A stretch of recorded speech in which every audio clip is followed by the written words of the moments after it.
कमाओ, लेकिन परमात्मा को मत भूलो। तनाव में मत जाओ। जो चीज तुम्हारे चाहने से तुम्हारे हाथ में नहीं आ रही है, ख्याल छोड़ दो। सोचो, प्रारब्ध का यही भोग है, परमात्मा की यही इच्छा है। तनाव में जीना नहीं है। योग इसे ही कहते हैं, राजी हैं हम उसी में जिसमें तेरी रजा है। सारी जिंदगी आदमी की इस बात में लगी रहती है, जो मैं चाहता हूं वही हो, जो मैं चाहता हूं वही हो, मेरी बात सब माने, जो मैं चाहता हूं वही हो। और ये इतना तनाव को जन्म देती है, इतने तनाव को जन्म देती है। आदमी अपना शरीर भी खो लेता है, होश हवास भी खो देता है, नींद भूख भी खो देता है। उसे ये मालूम नहीं है संसार तूने नहीं बनाया, संसार तू नहीं चला रहा है, संसार पर तेरा कंट्रोल नहीं है। तेरा कंट्रोल तो तेरे शरीर पर नहीं है। क्या तू चाह रहा है? जरा तनाव रहित होकर के भगवान के चरणों में जरा अपने आप को समर्पण करके तो देख। डोरी छोड़ के तू देख एक बार, डोरी छोड़कर जरा देख तो सही एक बार। तनाव में जीना मनुष्य की जिंदगी को खोना है, और कुछ भी नहीं। इसमें कुछ भी, तनाव से कुछ भी हासिल होने वाला नहीं है। हासिल हो तो तनाव बहुत अच्छा है, तनाव से कुछ हासिल होने वाला नहीं। हासिल किस चीज से होता है? शरीर को ढीला कर, तनाव रहित करो।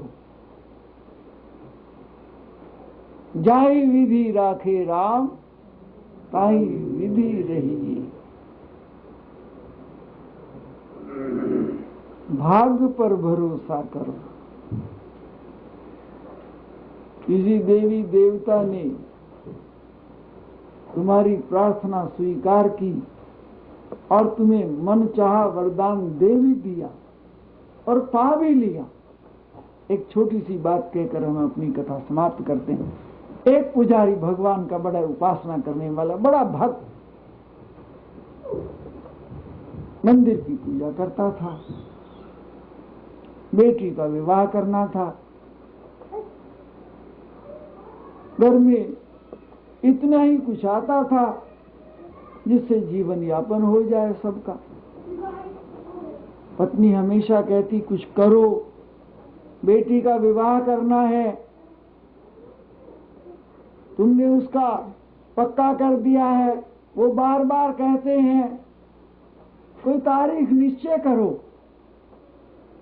पंडित जी कहते हैं हम तो बहुत चाहते हैं, लेकिन कोई बात नहीं बनती। अब जो उपासना जिसकी करता है वही उसका इष्ट कहलाता है। इष्ट शब्द का अर्थ है प्यार, और प्यारे का अर्थ है जहां से लगन जुड़ जाए। भगवान शंकर की उपासना करता था, बैठा उसे रोता रहा, प्रभु मैंने कभी अरदास नहीं की, अब ये मजबूरी मेरे सामने आ गई है, कृपा करो। मंदिर से आवाज आई, कल से कथा शुरू कर दे और पूरा 1 महीना कथा कर, तुम्हारा कल्याण होगा। पंडित जी ने अगले रोज अपनी कथा शुरू कर दी। कभी 2 आदमी आ जाते, कभी 4 आदमी आ जाते। 1 घंटा पंडित जी अपनी कथा करते। सोचा 15 दिन हो गए, 20 दिन हो गए, अब तो महीना पूरा होने वाला है, मंदिर से आवाज आई थी, कथा मैंने शुरू कर दी, पर इससे बेटी का विवाह क्या होगा। 5-4 दिन बाकी रहते थे। एक धनिक आदमी को रात को स्वप्न आया। स्वप्न आया, भगवान शंकर उसे स्वप्न में नजर आए और नजर आकर के कहा, भक्त जाग रहे हो, सो रहे हो, सुनो, दौलत चाहते हो, वो जो शिव जी के मंदिर में कथा कर रहा है उसका चढ़ावा खरीद लो, और चढ़ावे में इतना माल मिलेगा तुम्हें निहाल हो जाओगे, जो कभी आंखों से नहीं देखा वो तुम्हें नसीब होगा। आंख खुली, स्त्री से कहा मैंने मंदिर जाना है। स्त्री को लगा ये दिन कहां चढ़ गया, इन्होंने तो कभी मंदिर का रास्ता नहीं देखा। 1000 बार कहते थे तो कहते नहीं, मेरी तरफ से तू ही नमस्कार कराना। आज सुबह उठते ही मंदिर में जाने के लिए कह रहे हैं। दिमाग तो इनका ठीक है, इनके मुंह से, अरे शैतान के मुंह से राम नाम निकले, हैरानगी की बात। नहा धो करके और अपनी पत्नी से कहा तुझे भी चलना है। कहते मैं अभी, मुझे देर लगेगी, तुम जाओ। उसे भरोसा ना आया है कि ये मंदिर में जाएंगे। अभी कथा तो शुरू भी नहीं हुई थी, पंडित जी अभी पोथे पुराण लेकर के आकर बैठे भी नहीं थे। तो सेठ जी आकर के चौकड़ी लगा करके बैठ गए आगे। पंडित जी आए, नमस्कार किया। पंडित जी ने देखा, कहते भाई तुम कौन हो, अब कोई आता हो तो किसी को जाने, कोई आना नहीं तो कहा। उसने कहा जी मैं फलां आदमी हूँ। बहुत अच्छी, बड़ी खुशी की बात है। पंडित जी ने अपनी कथा शुरू करने के लिए तैयारी की। कहते जी मेरी 2 बात सुन, आपकी कथा का भोग कब पड़ेगा। कहने लगे इतवार को, संडे को। ये 2 दिन के बाद। कहने लगे मैं एक प्रार्थना करता हूं, आपका जो भोग चढ़े वो मुझे दे, और मेरे साथ वायदा कर लो कि तुम्हें क्या चाहिए, ठेका कर लो, चढ़ावा मेरा। पंडित जी ने कहा भाई ऐसा खरीदार तो कोई आज तक आया भी नहीं और सुना भी नहीं। अरे 2 आदमी आते हैं यहाँ, चढ़ता क्या है, पर आज ये खरीद रहा है। तो सेठ जी ले लेना जो तुम्हें, आप ही बता दो क्या दोगे। कहने लगे नहीं पंडित जी आप ही बताओ। कहते देखो मैंने तो ये कथा की थी बेटी का विवाह करने, और भगवान से प्रार्थना की थी। कहने लगे पंडित जी क्या लगेगा तुम्हारी बेटी के विवाह में। पंडित जी ने कहा 5000 रुपये में हमारे गरीबों का विवाह हो जाएगा। वो कहते हैं पक्का 5000 रुपये हम तुम्हें देंगे, भोग हमें। और सेठ जी तो कहा कि कहीं ये मुकर ना जाए। घर गए और जाकर 5000 रुपये निकाल करके और पंडित जी से कहा लो पंडित जी ये मैंने वायदा पूरा कर दिया, जो भोग चढ़े सो मेरा। पंडित जी ने कहा बिल्कुल ठीक है, आप जैसा ईमानदार आदमी तो हमने देखा ही नहीं, पहले ही पूरा कर दिया है। अब इतवार हो गया, इतवार को देखे 2-4 आदमी रोज आते थे तो उस रोज 10-20 आ गए, 10-20 आ गए, कथा समाप्त हो गई। अब किसी ने पैसा, 2 पैसा, रुपया, 2 रुपया, जो कुछ भी चढ़ाना चढ़ा। अब वो सेठ जी देखें, अरे ये तो 100 भी पूरे नहीं हुए, ये क्या हो रहा है, 5000 तो मैं पहले ही दे आया हूं। अब वो तो दिल धड़के गए, लेकिन करे क्या, तीर हाथ से निकल गया था, जो कुछ भी था उठाया नहीं, गुस्से में आ गए। कहते हैं सारी दुनिया धोखा करती है, लेकिन भगवान ने मेरे साथ धोखा दिया, खुद आकर दर्शन दिए, खुद आकर के दर्शन दिए, और ये हाल। क्रोध चढ़ा, जाकर के घर लेट गए। स्त्री ने कहा क्या बात हुई? कुछ नहीं, बोला नहीं, गुस्सा भरा हुआ था, ना कुछ खाया ना कुछ पिया। रात को बेचैनी, तनाव आ रहा था भगवान शंकर पर। एक उसे एक बात सूझी, कहने लगे भगवान शंकर ने मेरे साथ बहुत धोखा किया। मैं भगवान शंकर के मंदिर जाकर के गुस्से में आग बबूला हो रहे थे। भगवान शंकर की पिंडी गुस्से में आके इन्हें लात मारी, जोर से जो लात मारी वो लात वहीं फंस गई, चिपक गई। अब तो छुटना मुश्किल हो गया। अब जैसे जैसे जोर लगाए और वैसे वैसे पैर और ज्यादा फंस गया। पहले एक फंसा था, फिर दूसरा भी पैर चिपक। अब सेठ जी को तो लेने के देने हो गए।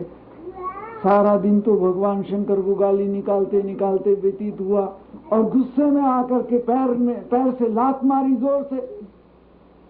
अब चिपक गए दोनों पैर। अब हुआ कि लोग आएंगे मंदिर में जल चढ़ाने के लिए और मुझे देखेंगे कि ये क्या हो रहा है, और लोग सारे संसार को दिखाएंगे और कहेंगे ये क्या हो रहा है। उसने कहा हे भगवान शंकर, मैंने जो अपराध किया है मेरा अपराध क्षमा कीजिए, मेरी भूल क्षमा कीजिए। मंदिर से आवाज आई कि जितना पंडित जी को पहले दिया है 8 गुना उनके घर छोड़ आइए तो तुम्हारा पैर निकल जाएगा।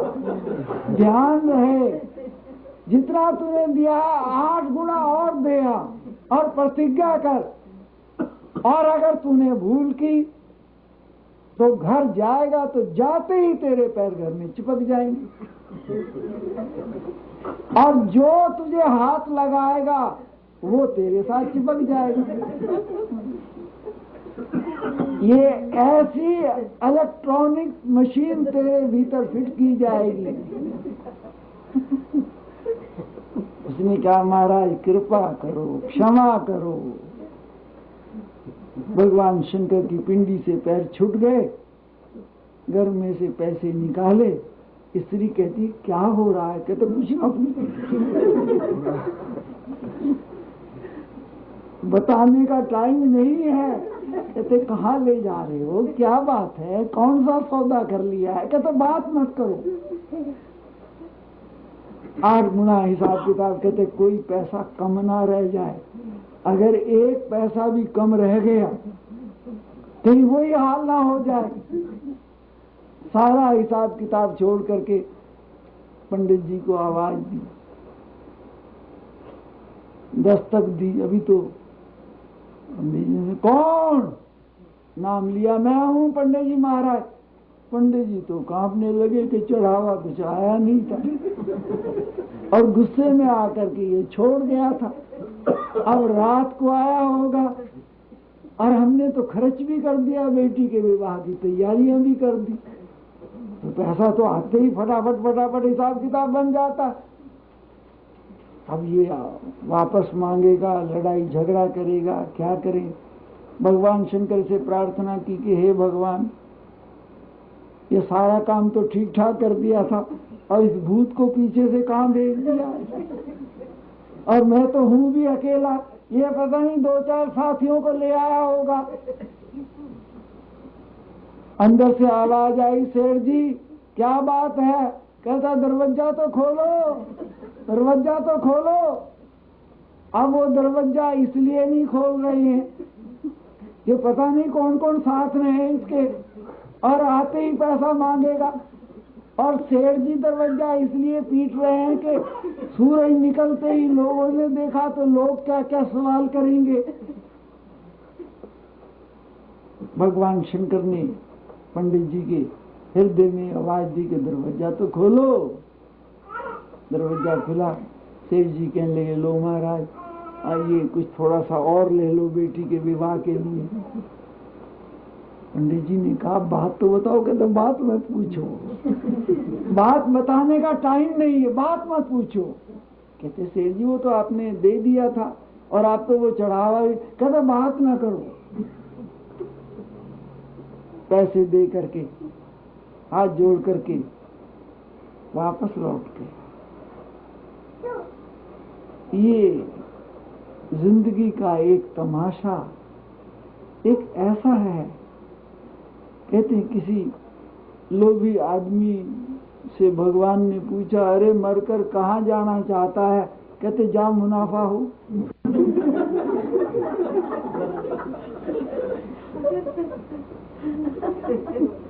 ये तो आप जाने, हमें तो वहां भेज दीजिए जहां प्रॉफिट हो। भक्त ने कहा महाराज हमें नरक से कोई काम नहीं है, हमें तो भेज दीजिए जहां प्रॉफिट हो। आदमी की जिंदगी इस मरले पर दांव पर लग जाती है, उसे बोध नहीं होता। ये तो भीतर से इतना माला माल है, इसने अपनी कीमत को कभी आकलन नहीं किया, उसकी तरफ आंख खोल करके इसने देखा नहीं। और जिन्होंने अपनी दौलत को देखा उन्होंने नेत्र बंद कर लिए और निहाल हो गए। तो ध्यान रहे, सुख कहाँ मिलता है? मिलता है सच्चा सुख केवल भगवान तुम्हारे चरणों में। जो मिले पुरुषार्थ करके उसमें संतुष्ट हो जाओ। जो नहीं मिलता है प्रार्थना करने पर भी तड़फो मत। तुम्हारी कोई बात नहीं मानता, तड़फो मत। अपने प्रारब्ध को देखो, डोर पीछे से हिलती है, पीछे से देखो, पीछे झांक करके देखो। तुम्हारी बात कोई नहीं मानता है। इतना सितारा बुलंद नहीं है, इतना तप नहीं किया, इतना दान नहीं दिया, या भगवान तुम्हें चिताना चाहते हैं, उसके बहाने चिताना चाहते हैं। घर में अपमान इसलिए होता है कि घर में ये इस तरह से आसक्त ना हो जाए कि परमात्मा को बिल्कुल ही भूल जाए। वैराग इसलिए दिलाया जाता है, चोटें इसलिए दी जाती हैं कि ये संसार रहने का मुकाम नहीं है, ये तो एक कमाने का मुकाम है और वो भीतर से जाग होने का मुकाम है। उठ भोर भई, उठो और जागो। भगवान की चर्चा का सौभाग्य प्राप्त होता है। इन्हीं शब्दों के साथ पहले भगवान का नाम ले लीजिए। श्री राम जय राम जय जय राम, श्री राम जय राम जय जय राम, श्री राम जय राम जय जय राम, श्री राम जय राम जय जय राम। भगवान की ये रचना बड़ी अलौकिक है। सीमा जी के यहाँ, सुभाष जी के यहाँ कभी कल्पना नहीं की थी कि हम इंडिया से दोबारा इतनी जल्दी यहाँ आकर के आप सब लोगों के बीच में भगवान की चर्चा करेंगे। लेकिन करे करावे आपे आप, मानस के नहीं कुछ भी हार, आदमी के हाथ में कुछ भी नहीं है, अंजल का खेल, ये सब निराला ही है। और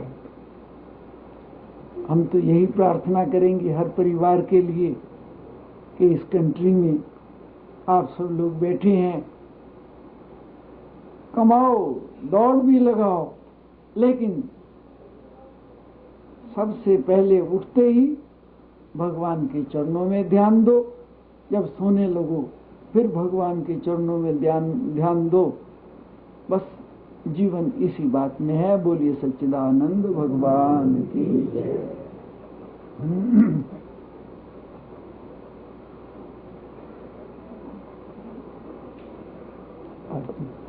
जी ने अपने वचनों के द्वारा जो हमें कृतार्थ किया है, इसके लिए मैं अपनी ओर से, अपने सब भक्तजनों की ओर से स्वामी जी का अति धन्यवादी हूँ और प्रार्थना करता हूँ कि इसी तरह के सौभाग्य जो है हमें शीघ्र फिर मिलते रहें, ताकि इस जीवन के सन्मार्ग को हम स्वामी जी के दिग्दर्शन में पाते रहें।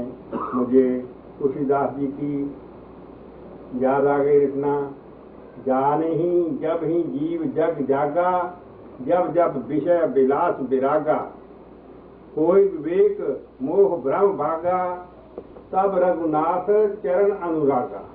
भगवान के चरणों में प्रेम हो जाता है, पर एक शर्त है कि ये विषय वासनाओं में, इस संसार के उलझनों में हम फंसे हुए हैं, इसमें ऐसा फंसो जानते हुए कि ये सब सत्य नहीं। सच्चा भगवान का नाम है, इसने हमारा कल्याण करना है, रहते हुए भी उसमें कमल के फूल की तरह, जैसे स्वामी जी ने बहुत अच्छे सुनोर दृष्टांतों के द्वारा बहुत सी बातें, क्योंकि स्वामी जी तो समुद्र हैं इन बात का, कितने देर बोलते रहें, कितने देर कुछ कहते रहें, खत्म होने को नहीं है, क्योंकि जीवन ही सारा इसी काम में लगाया है।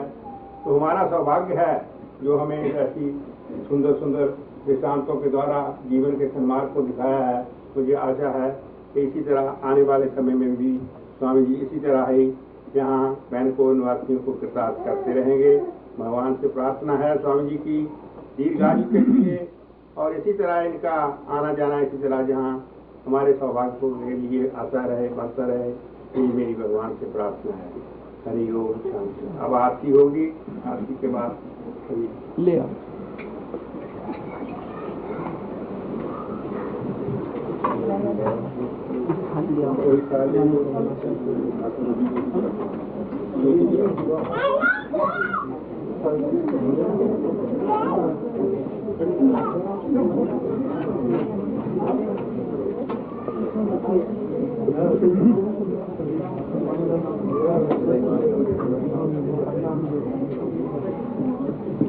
ये बोला तो है